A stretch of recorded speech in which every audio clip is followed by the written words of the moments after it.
Adab. I'm immensely honored to recite a ghazal by Hazrat Mustar Khairabadi, my grandfather. ghazal का मतलब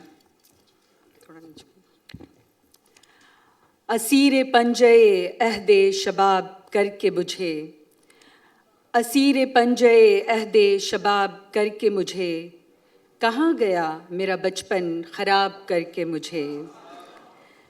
किसी के दर्द मोहब्बत ने उम्र भर के लिए खुदा से मांग लिया इंतखाब करके मुझे। ये उनके हुस्न को है सूरत आफरी से गिला, ये उनके हुस्न को है सूरत आफरी से गिला, गज़ब में डाल दिया लाजवाब करके मुझे।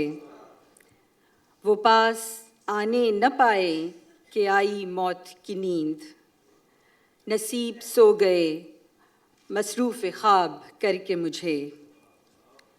मेरे गुनाह ज़ियादा हैं या तेरी रहमत, मेरे गुनाह ज़ियादा हैं या तेरी रहमत, करीम तू ही बता दे हिसाब करके मुझे।